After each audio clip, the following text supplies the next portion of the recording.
I used to do ghost investigations with a foundation for paranormal research, so I was used to going into dark places and trying to come up with rational explanations. The stories about black-eyed kids had intrigued me, and I always felt a bit uneasy when thinking that they were real. What that could mean. So, a coworker and I were having a discussion about paranormal topics, and I thought about the BEKs. This guy was a bit gullible, and was a little spooked by some of the stories of my investigating adventures. I told him that I wanted to talk with him about the subject, but if I didn't, he might be a target for those dark forces, and he'd have to agree before I tell him to alleviate any guilt of my part if something strange were to happen. He agreed. I told him about the BEKs and some stories I'd read over the previous years, and then embellishing it and saying, "Now that I've told you them, you'll get some kind of visit within 3 days." He laughed it off and kind of didn't believe me, although I saw a nervousness on his face. 2 days passed, and then on the third I told him, "Today's the day." And he had actually forgotten all about it, and we laughed about it a bit, making woo scary ghost noises. So I go home, do some chores around the house, and then went upstairs to do some exercise. I was just on the treadmill at the time, and I was binge watching Friends on Netflix. The episode was almost over, and the TV sort of just faded out to black, and I thought maybe the power was acting up or the TV just went kaput, when I heard the most sinister child giggling that turned into a sort of demonic high laugh, kind of half and half. There on my TV screen was a picture of a red-headed, freckled 10 to 12-year-old kid with solid black eyes. The picture was sort of zoomed in and turned on a slight angle, as if you had tilted your head to the side. It just stayed there, and I jumped off the treadmill and onto the sides of the equipment, and just stared at it with my mouth again. The laugh giggled again, and then it faded out, and Friends faded back in, and the end credits were about to roll, sort of picking up where it had left off. The whole thing happened in about 30 seconds. I couldn't sleep. I went over and over it in my mind, that somehow I got the visit from the black-eyed kids, but not in person as one would think. I could only hear that demonic giggle laughter in my head over and over, and literally scared myself. I told my coworker about it, and he then thought I was making it up. I scoured the internet for a photo that looked just like what I saw, and while my photoshopping skills are limited, I managed to recreate it. We were both very spooked.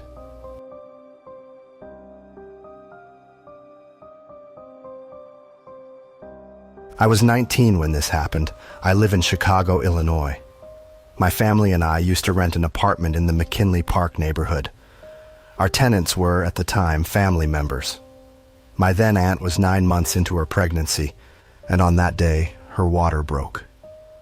There was limited space in the 2 family cars, and the rest of my family went with her to the hospital, which was only a 15-minute drive from their current location. I volunteered to stay back, as I had the house all to myself. It was a 2-story house, 2 separate apartments, and the basement which was fully furnished. The layout is complex to describe because the winding staircase that leads from the first floor to the basement is located in the first floor's kitchen. At the bottom landing to the right, immediately following the landing is a laundry room and an adjacent half-bathroom. If you follow the corridor leading straight in front of the staircase, there's another room to the right, a bedroom belonging to my, at the time, uncle. Past that, there is a large room, a recreation room, with space for a minibar, a pool table, a set of weights, and a small cot or bed. This is relevant because as soon as my family left for the hospital, I headed downstairs to do some exercise. I went downstairs and I sat by the set of weights, loaded them, and got in position to start bench pressing. I did about 3 sets before it hit the family. It started off very subtly. I was ripping out a scent of bench presses when I heard the unmistakable creak of someone walking down those old winding steps from the staircase that leads from the kitchen on the first floor to the basement. I instinctively called out my sister's name, thinking that she'd come back. Nothing.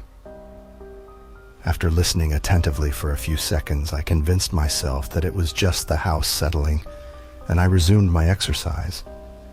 I got halfway through a set when I heard it again. This time I was sure I wasn't hearing things. I got up and cautiously walked to the landing of the winding staircase, and I made my way up slowly. It creeped beneath my feet. I'm not a big guy. 5'7" at the time, I weighed an underwhelming 150 pounds, but I was and continued to be very strong and agile, but I was unnerved a bit. I walked around the entire first floor to make sure I was alone and no one had returned or were spoken in. Before I made my way upstairs to check the first floor, I checked all the rooms in the basement except the bedroom. It was always kept locked, and this time was no exception. As I headed back down from checking the first floor, the door was wide open. Typically, this bedroom had a bed, 2 nightstands of TV, and a walk-in closet. None of these were there. The room was completely empty, and I felt I was in a trance. In the middle of the room was a familiar little girl. It was my sister, except this couldn't be her. This girl looked like my sister when she was 11, with long bangs. My sister is older than me by 2 years. She's 21 now, but there she stood in front of me, looking 11. But her eyes had no whites. They were all black. It looked like she was looking right into me, and I got cold chills all over my body. She smiled creepily at me, not menacing, just creepily. I ran out that room and slammed the door shut behind me. I turned off all the lights, ran to the second floor, and waited for my family to return from the hospital. When they did, I didn't mention anything to them. My step-grandmother is a witch, not a horrible person, a literal witch. I know she was into the occult, and I never liked being at that house, but that's where I had my wait set. After that, I decided not to go downstairs again. I don't believe in ghosts, ghouls, or phantoms or apparitions in the traditional sense. I know what these beings are. They're demons who take on many forms, and I don't want to be a part of them. Thankfully, we were later able to move out to our own house, and since then, we've been just fine.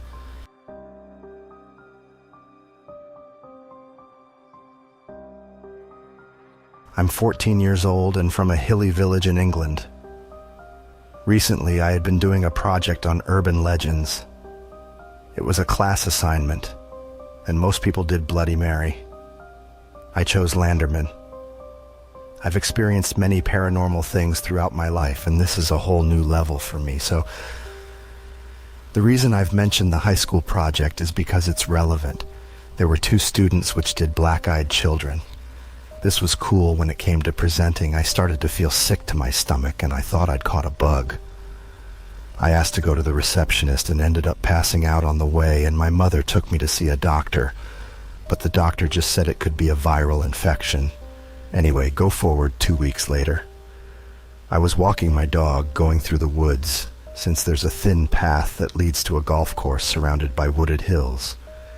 As I was walking through there with my dog, it suddenly started getting chilly and a bit windy, and a bit of gravel flew into my eye when I realized there was someone on the path in a white dress covered in mud. It was a girl, and I noticed as I walked further that she had really pale skin.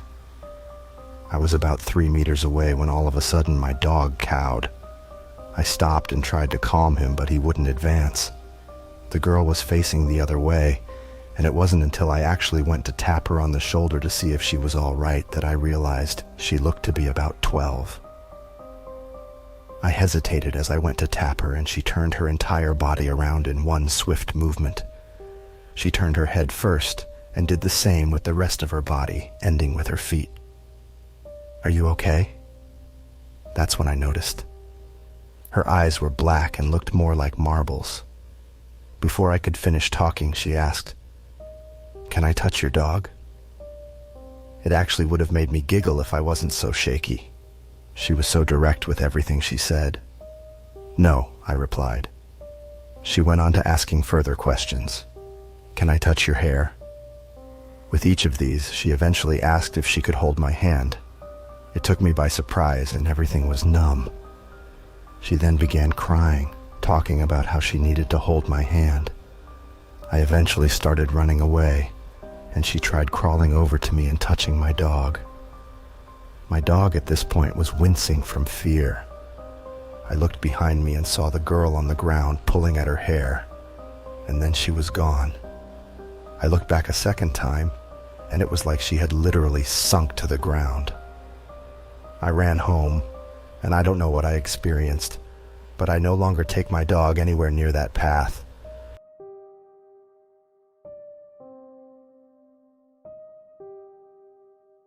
My friend and I were always big into the paranormal and exploring haunted places. One night we decided to go out into the woods in the current state I live in and go to an abandoned camp that was used during World War II to keep Japanese prisoners. I forgot the proper name of what they were called, but I remember that was what he told me it was. It was miles away from where I live, deep among these winding dirt roads, something both he and I were very concerned about. My sister was with us at the time, but I don't think they saw what I did. It was getting dark about 7 p.m. at the time, and we thought it would be perfect to go searching for cryptids as it fascinated us. We're just kids, you know. I thought we wouldn't find anything, as I wasn't a strong believer in the paranormal. So we were driving down the dirt road, and I feel my whole body involuntarily go rigid, like it stiffened all the way up to my joints. I'm in my early 20s, so this was a very strange experience for me, but I dismissed it. As soon as we passed the water, so did the feeling. I went to bore my hands into fists, and my hands cracked, almost as if I had been sitting still for decades. This is where I wish I made him turn around. I got this feeling like I was being watched, and turned my head to look out the window, and I look into the forest while he and my sister got out the Jeep, searching for what it was, but I couldn't see it. Shrugging it off and dismissing it, I stepped out the car, thinking it to be my overactive imagination or my ADHD playing up. God, I honestly wish it had been. We decided to search for the remains of that camp, the one I mentioned earlier, and that is when he and I heard it. He heard multiple voices, or so he claimed. I did too, and the only house around was the one across the lake. It was winter time, which means it was dead silent. The only noise was the soft breathing coming from my sister, my friend, and myself. The silence was so eerie, like there was something smothering any sound with a blanket of nothing. Thinking about it now honestly gives me the creeps. I kept beating myself up over it because I should have known. My ex lurched up and said we needed to go. He just said we had to leave. I brandished his pocket knife and told my twin to get in front of me and move. That was when I made the mistake of looking behind me and seeing two boys standing at the edge of the water with their backs to me. I squinted to look at them, and I'll never forget what I saw next. One of them turned to look at me with those eyes. It didn't look like there was anything there. And if it wasn't for that sense of fear I felt when looking into that void, I could have sworn it was just because it was dark. I snapped back to what I was doing and stood defensively as I made my way back up the hill, the staring sensation intensifying. I felt worse, and I felt like I was being followed. I looked at my sister and told her to get into the car. She took her time, and I told her to hurry the hell up or my ex to climb in. And we took off. That sensation followed me through the woods until we got to the main road. What the hell were those two kids?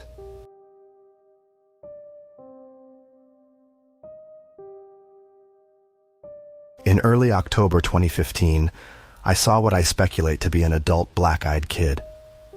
I was making up some Halloween masks in order to put into an antique mall where I have a booth. I looked up from the sofa and saw through a window to my left someone staring directly at my house. They were standing on a knoll directly across the street on a neighbor's lawn. I did not recognize this person and thought it might be some drug addict or homeless person. I lived in a rural area, but houses are side by side on 1-acre lots. She was dressed all in black, dark hoodie, loose ill-fitting pants above ankle length, odd flip-flop sandals like slippers that had one big strap across the foot and no socks. Being in October in Connecticut, it was cold. She had one hand holding a cell phone to her ear, and the other arm was held straight down like a soldier. Very thin, white hair, white skin. I watched through the top glass of my front door. This person walked across the lawn of the neighbor's house and into their driveway, then turned towards my house again. I saw the black eyes.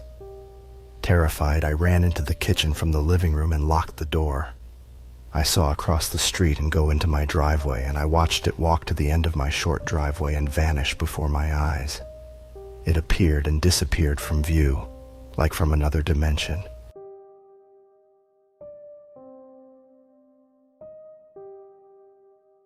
Me and my sister went on a road trip a few months ago, and we had recently heard about black-eyed children, and we read stories about them for hours.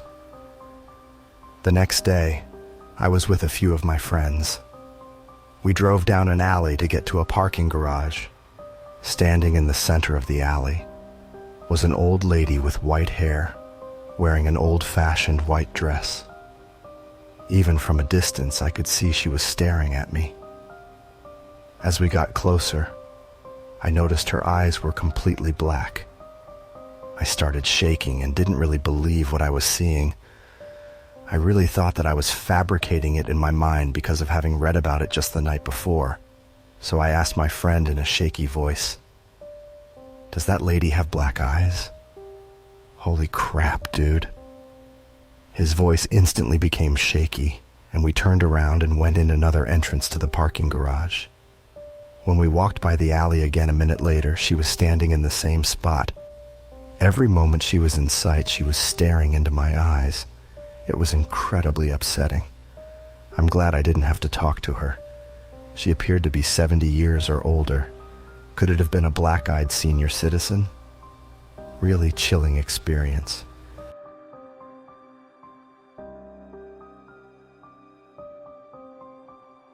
Last night I was watching that '70s show reruns. Eyes heavy and mind in a day. I was starting to fall asleep when I awoke to what I thought was a loud thump by the patio door. The chocolate chip cookie I was halfway through slid off my hand, somersaulting down my torso as this noise brought me to an awakening twitch. Just an animal, I thought, or the house settling. Eric Foreman is so goofy. Donner is always out of his league. Eric is lucky. I like this show. Back to sleep. Thump. This time from the ceiling. I shrieked. What the hell is that? This time I sit up with upright posture like I'm ready to focus on any miniature detail that strikes my senses. I turn the kitchen light on, just out of a general state of fear, without really any concern about anything being in the kitchen. I check the back deck for the thump from before. That's super weird, I think. Nothing else happens. I start to relax. I'm not really worried at this point, but still a little on edge. I'm a college student spending the summer at home with my parents working in downtown DC. They're at the beach. I'm alone in this rather large house. It's 10:36 p.m. The door knocks. Seriously, I think. Now again, if I were on the set of a horror movie or had been watching something scary for that matter, I would have drawn an immediate connection between the thumping noise and the door knocking unusually late at night. But neither of these things applied to me at that moment. So I didn't. I was still kind of anxious, though, from those thumps. But when the door knocked, my attention immediately forgot about this noise and was likely nothing to worry about. Probably a salesperson or a mailman. I remember one time, a few years back, a UPS man rang our doorbell at about midnight to drop something off. I was the only one awake, so this scared the crap out of me. Maybe it was something like that. The most likely scenario would be my buddy Frank, who considered coming over but said he was too tired. He can be a little spacey, though, sometimes, so I guess he could have changed his mind without telling me. I guess I'll go over there and at least tell whoever the hell it is that I'd like my privacy. Unless it's Frank, of course, who I will then remind how spacey he can be. A little weirded out by the situation, though, I grab the first thing that resembles a weapon. An old lacrosse stick. I hold it from the head with the shaft facing outwards like a lightsaber. As I turn the corner to the foyer, I see through the door a pair of skinny legs with odd worn slippers. Alright, this is a little weird. That's definitely a skinny chick. Maybe she's confused trying to visit a friend and knocked on the wrong house. The house next door is about the same size. It doesn't really look a lot like mine, but I don't know what else it could possibly be. All of this enters my mind in the matter of seconds between my footsteps in the kitchen and the doormat between the front door and the rest of my home. As I stand between the large modern door and whoever the hell is out there, I lean my lacrosse stick on the ground behind me so this stranger won't see it.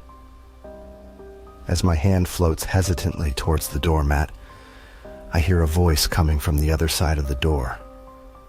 No clear words, just light whispers. I assume someone must be with the slippers girl because I haven't even opened the door yet, and as far as I can tell, this person hasn't even seen that someone is home unless she's talking to herself. That thought didn't calm my mind at all, though. My hands stopped frozen in midair, about halfway between the rest of my body and the door, like I was about to do some weird robot dance move. I wait for several seconds, disturbed by the odd synchronization between my movement towards the doormat and the voice outside. I wait longer. No voices. I take a deep breath. It's through my nose and out through my mouth. Knock, knock. I open the door about 3/4 way, quickly, like a toddler anxious and curious to discover the monster in their closet. I stick the right half of my body out, facing two dark feminine figures on my porch. The first thing I notice is those beat-up slippers. I look up from there, my head and neck tilting upwards to see the rest of her. Straight black hair, uncoined, matted in different directions. She looked sickly, shaking in the cold, with a hooded sweatshirt and tiny khaki shorts. She's about 5'3", looks to be about 13, staring straight forward, which for me, at 5'9", standing on a raised surface above my lowered porch, isn't my pelvis. In the dark, I can't make out the features of her face, but could tell that something about her was awkward, the way she stood there off balance. Her neck tilted to the left side like a chewed-up, overused doll. Before I can react in any way, I observe her partner, about a half a foot behind her and to the left, a noticeably younger girl, maybe 9 years old, but with about an inch over her sister, wearing a ragged dark blue shirt, black pants, rain boots. She had similar black hair, though didn't have the same bizarre demeanor as her older sister. I look down at these two girls and have no idea how long had been since I'd opened the door. Have they said anything? What do I say? This is too weird. Can I help you? I muster out, in the tone I typically use to talk to kids, but with an undertone of chill to my voice. I stutter some when I'm nervous or excited, and here I could barely make out a word. Hello, sir. Please, we are cold and would like to use the phone. The younger one says that, her head facing straight forwards. Her tone, it was like nothing I'd ever heard before. It was feminine, sure, but each word left her mouth fully independent of the other one, like they were just words being spit out of a machine and placed in the correct order by a third party. Almost like a robot, but she was clearly human. A young girl I'm speaking to, yet somehow very, very off. She didn't sound her age. She sounded at least 14 or 15, but she looked no older than 10. Why did she speak to me and not the older sister? What's going on? Is her older sister shy? Mentally handicapped? Am I dreaming? And what does this mean about using my phone? It was like she was speaking of a script and mixed up her question. Did she mean to ask something else? Not sure how to respond to this arbitrary question I manage. Well, I'm not sure what you're asking. Are you too lost? First, nothing. Just stares straight forward, directly ahead, as if with no visual awareness. Then the younger one. Please, sir, we are alone. I need to call home. Let us in? Her response with the same monotone voice didn't really answer my question. It was like she was speaking without any concern over it, just when it was time for her next line and the last part, let us in, like a command, completely separate from her prior polite, candid request. Trembling in fear, confused, with a strong sensation telling me something was horribly wrong. I said, well, I'm sorry, but I cannot let you in my house. You'll have to stay here while I grab a phone and call for you. I couldn't leave these two kids stranded out here, but I knew.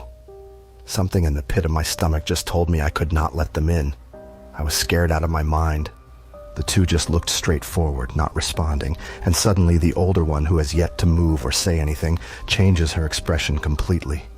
She squeezes her fists as they shake at her sides as if in great pain, and without moving her pale face or neck makes a smile, showing her teeth all at once. They were sharp and human, like an animal. At this, I make an obvious loud scream of terror. The younger one notices my fear and looks up at me and her pale face, her eyes, blackness, pure black, no clear iris or retina, like two black marbles. I then noticed her silent, smiling older sister's black eyes as well. Her grotesque nausea floods my stomach, closing in on me, choking me. I am frozen. I do not manage a scream. I can't. I'm lost in fear. My entire body speeds up, tingling, numbing. I lose myself. And finally, after what feels like several minutes, I let out a noise of horror that I don't think I've ever made. As I close the door in front of me, I'm retreated to the safety of my home. My body is still shaking. I stand, crying, trembling in the front of the door. I need to reach my cell phone, which is in the family room. I can still hear that 70s show in the background, which brings some relief. But it sounds off now, foreign, almost like another language in my fearful state. I need to call the cops. I can't let them in. Get out of here, I yell while banging on the door in an attempt to scare them off. Undecentable sounds come from the other side, like animal cries or barks. It doesn't sound like the younger girl. I know it isn't. It's the older girl. This silent, mentally off one. But I can't fathom this. No. I need to reach my cell phone, but I can't move. I can't lose track of them. I can see the slippers in the side window. I know she's still there. More animal noises from outside. I scream, yell, bang my lacrosse stick against the door. Anything I can get out of my tired lungs and muscles. I felt like I was being attacked by a grizzly bear. I was in full-on survival mode, doing all I could to scare them away. But any noise I made was matched by the older girl, with her disturbing barks and screams that to this day haunt my dreams. Then, from the other side of the door, I hear a muffled, "We just want to call our mother," from the younger girl. "Please, we are scared and alone. Let us in, let us in." That last part, "let us in." And the exact same candles twice over, like a recording, "Please, let us in." Like a chant, "Let us in, let us in, let us in." The younger girl continues, each command louder and more assertive than the last one, as the older girl's noises matches her demands. I wait for any sign of safety of this horrible nightmare coming to an end. I continue screaming at them until finally it stops. The noises, the chanting, gone. The slippers are gone. I look out my window, sprinting legs, the older girl running the speed of a male track star, but her legs twisting over each other like a circus freak. This is so screwed up. I see her trail off, catching up with the younger sister, who must have given the orders to leave while she strayed for a minute or two, barking and screeching and yelping like a Neanderthal. I watch as the older sister finds her younger sister, waiting on the other side of the road. They stand there, not looking back at my house, staring straight ahead the other way, like they are waiting for something, someone. And suddenly, a large wiry figure walks to my house, holds them, long legs and arms and lanky, inhuman features, with the shape of a woman, but far too tall and awkward in form, like one of those scarecrow-like animations from a Tim Burton film. This creature, this monster, leads them away into the night. I did not leave my front door the entire night. I didn't sleep and barely have since. A close family, my girlfriend and my friends want to believe me. They say they don't think I'm crazy, but I feel like they don't really believe me. This is actually so screwed up, whatever it is, whoever they are, it's real. They're like these subhumans trying to take us or have them join them. I don't know what it is. They create this energy of fear and terror like nothing I have ever experienced. I lay awake at night, terrified of when I open my eyes, that old sister will be outside my window, hanging from a tree, smiling at me, barking, waiting for me to walk outside, leave the house. I haven't left since. Update. It's been a few days now when I've managed to leave the house of the request of my loved ones. Each hour that passes, I do feel a little more safe. I know this sounds like something out of a horror movie, but it's so messed up, and the realest thing I've ever experienced.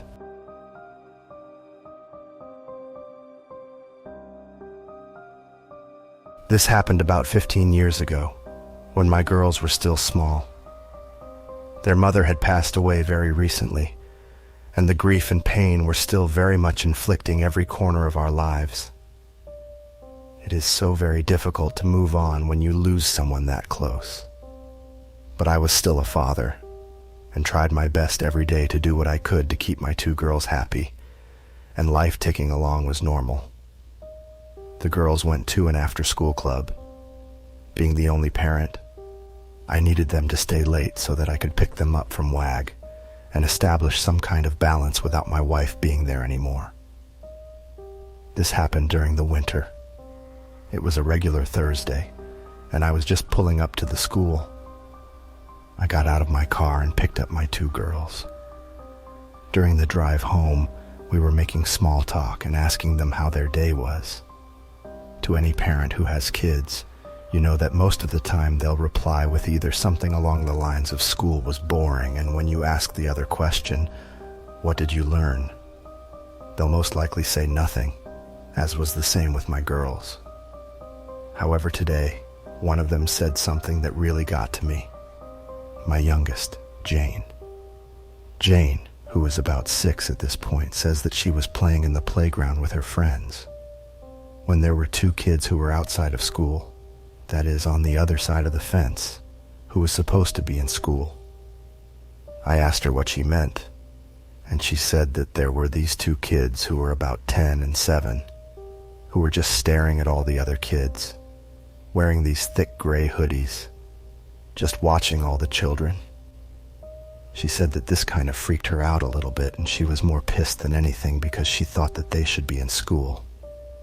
Because, of course, as a 6-year-old, other children in school means only two things. One, that they're being bad, or two, that if they're not in school, why should she be in school? Oh, clever Jane.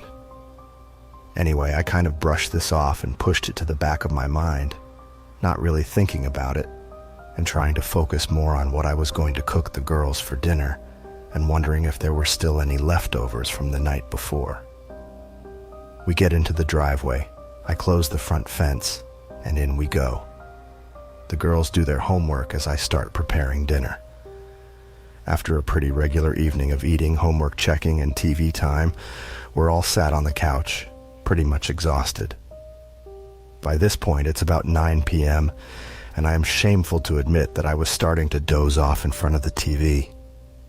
It was some kids' show the girls wanted to watch, and it had successfully put me into a very deep sleep.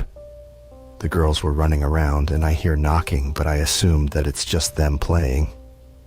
So I kind of close my eyes and get comfortable on the sofa again. After a few minutes, it definitely sounds like they're talking to someone.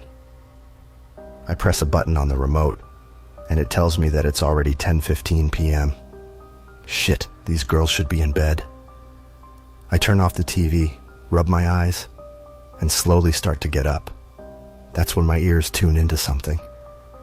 At the door, the girls are talking to someone. Apparently, someone wants to come in.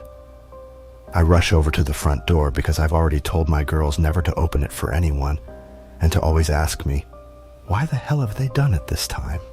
They should know better. I rush over and look down. Thank goodness it's still closed. But through the window, it's very clear to see that my two girls are talking to these two hooded figures. They're not particularly tall, and I instantly assumed that they were children. I got a very nervous feeling just standing there, and I asked my girls what was going on. Jane was quick to pipe up. These are the girls from the school. I told you, Dad, I'm asking them why they weren't in school, but they just want to come in. This is a bit weird, I think. And then Emma chimes in. Dad, I'm scared. Don't let them in. I tell my girls to rush upstairs and go put their pajamas on and get ready for bed, and that I will deal with this.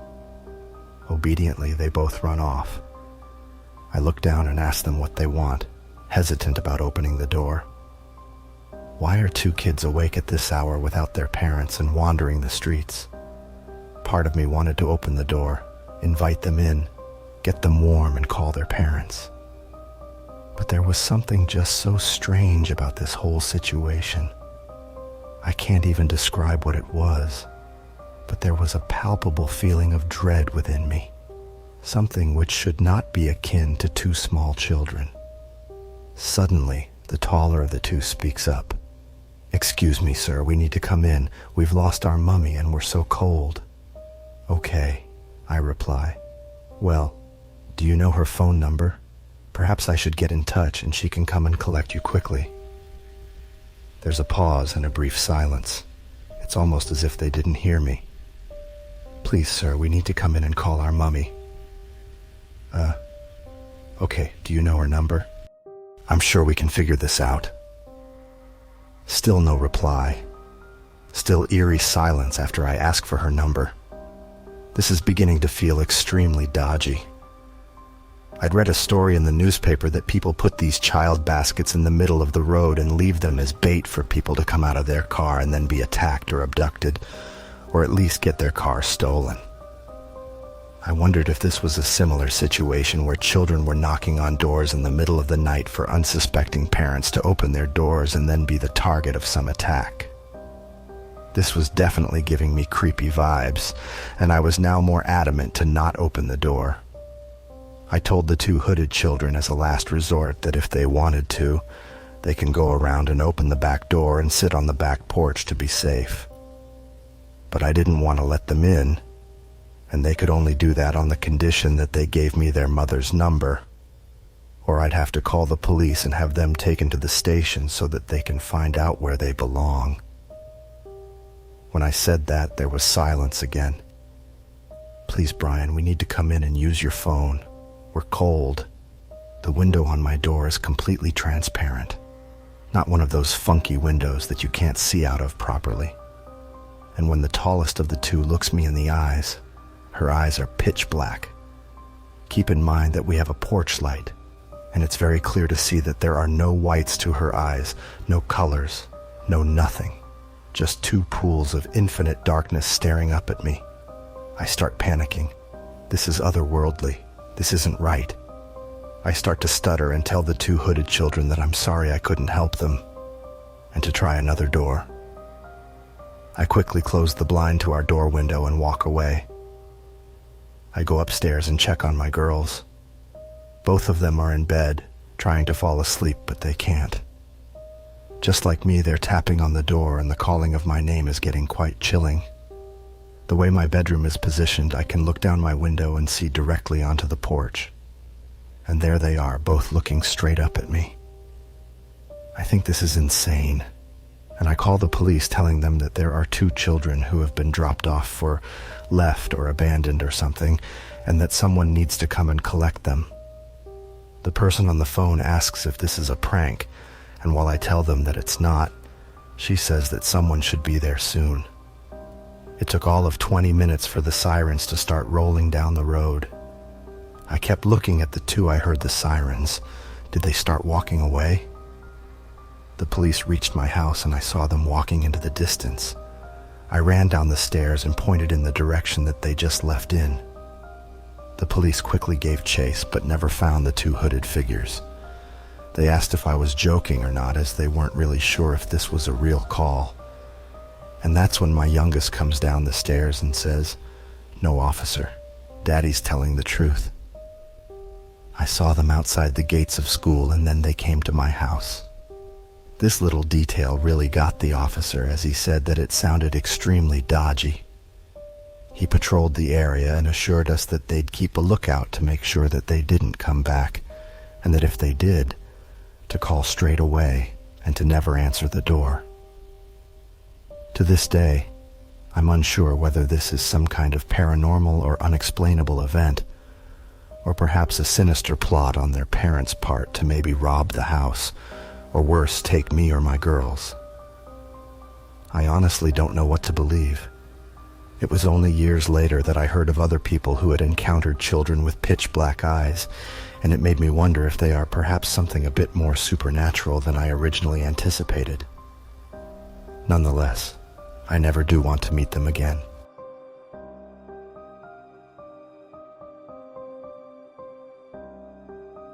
I've heard stories of black-eyed kids over recent years. Some of them are just downright creepy. I'm a sensitive. I do my best to be aware and focused, so when if I'm in danger, or loved ones are in danger, my intuition goes on red alert. With that being said, I'd like to share something interesting. During the most recent New Year's Eve, my son, myself, and my fiancé had a quiet night at home. We watched movies, made dinner, and my son went to bed fairly early since he was only 5. No wild party. We were marathoning watching Netflix while laughing and chatting in the master bedroom well after midnight, at which point there was a confident yet creepy solid knock at our front door. We live in the country.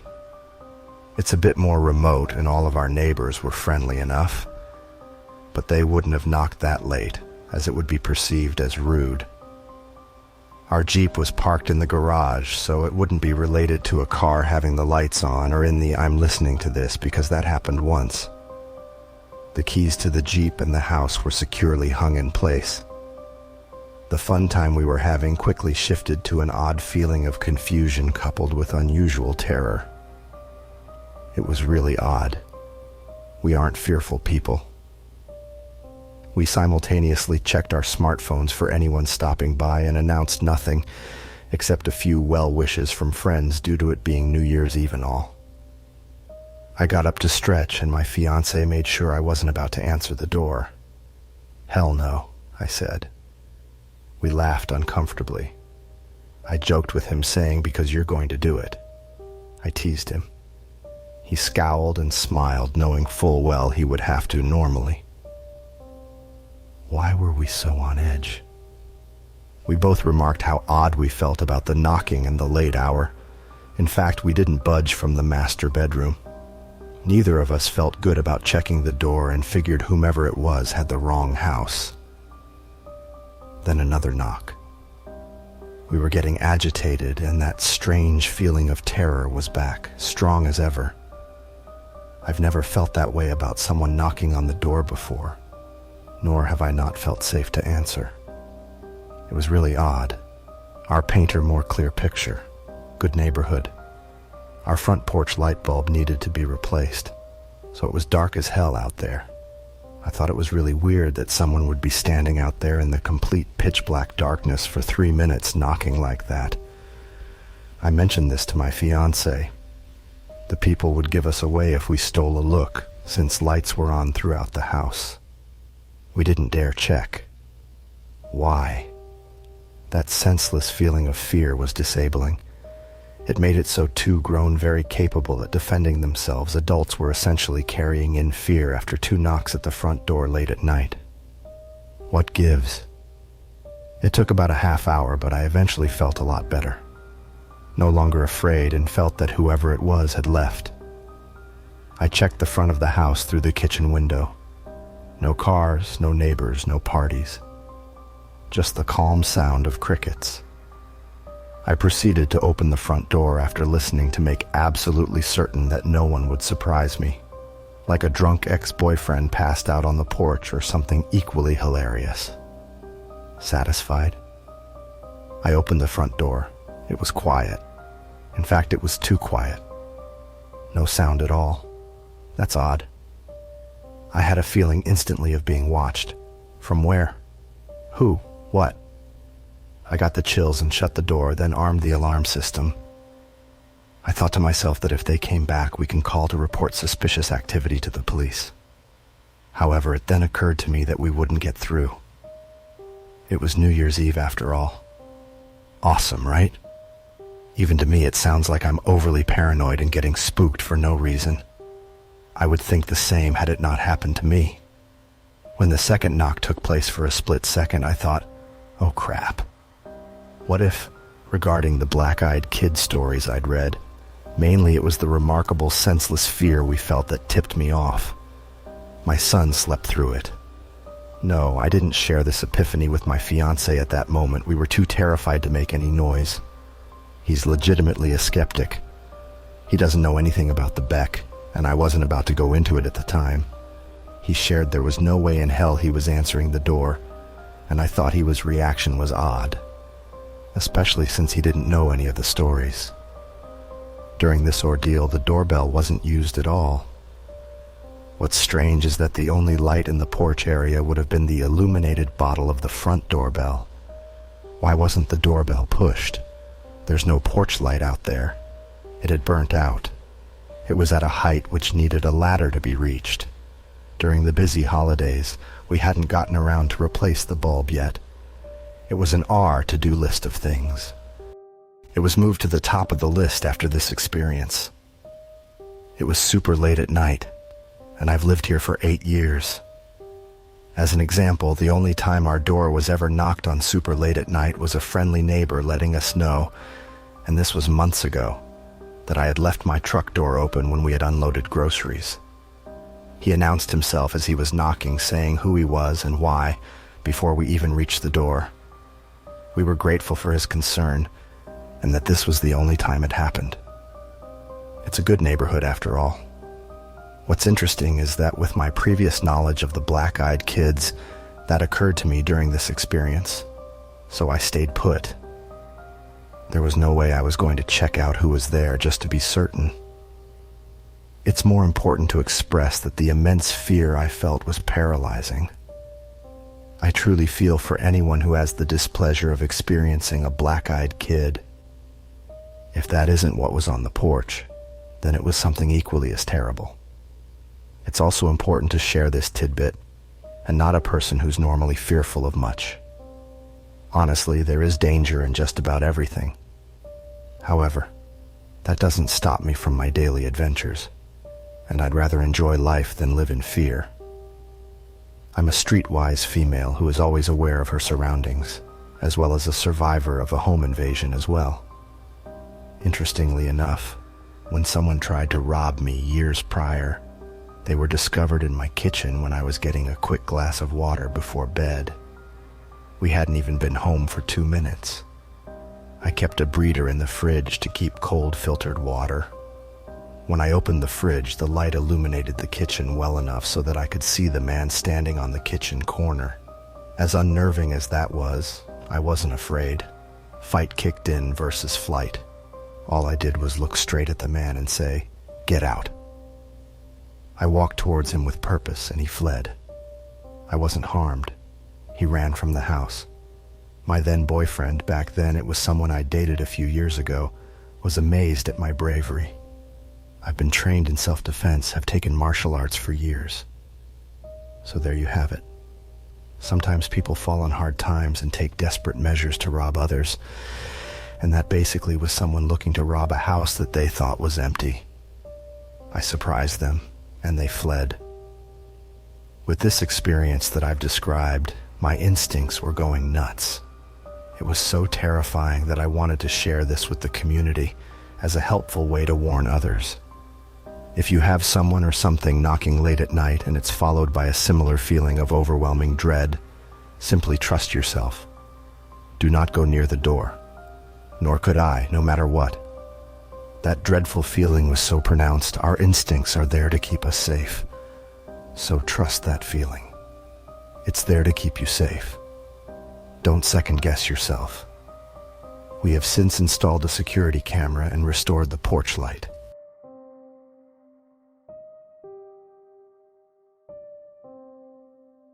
So, a few years ago, I had a run-in with the entities known as the Black-Eyed Children.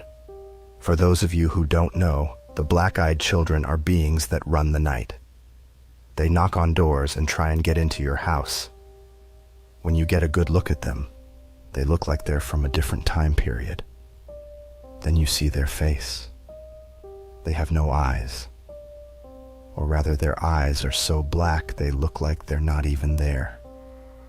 Any encounter with them results in the most terrifying night of most people's lives. However, my encounter with them just falls short. For reference, I was 17 when this occurred. At the time of writing this, I am a 19, almost 20-year-old, and I was working at an indoor water park that might have been referred to as the Puddle. I was a lifeguard, and was the last one heading home late one night. I was soaking wet and freezing despite it being around 80 degrees outside. I got into my car and locked it, pulling my phone out for some music. I read a couple of messages and got distracted, and suddenly there was a tap at my window. I looked up and saw a couple of kids staring at me. I rolled the window down just enough to hear them clearly. "What's up, guys? Are you lost?" I asked in a polite tone. They didn't really respond. They didn't really move at all. Finally, the smaller child spoke, and as he did, my heart dropped. The voice that came out of this child's mouth was deeper than my own. It was so deep that it sounded like Satan himself spoke to me. "We just need a ride home. Could you let us in and take us there?" I couldn't move. I was frozen in fear. "Come on, mister, just open the door." It demanded knocking again. As they were knocking, a car's headlights illuminated their faces. They had voids where their eyes should be. When they saw my look of horror, they grinned and started pounding so hard on my window that I thought it would break. I kept trying to stop my car, but it wouldn't. Finally, one of the housekeepers of the hotel the Puddle was built around came out to throw trash, and I heard them walking and went to warn them about the kids. When I look up, they were gone. Now, this could have been a hallucination brought on by the amount of stress I went through, but it was very real for me. Anyway, my car ended up starting, and I made it home in record time. Like I said, it's not the scariest thing that's happened to me, but it's up there. Let's just hope they don't find me again.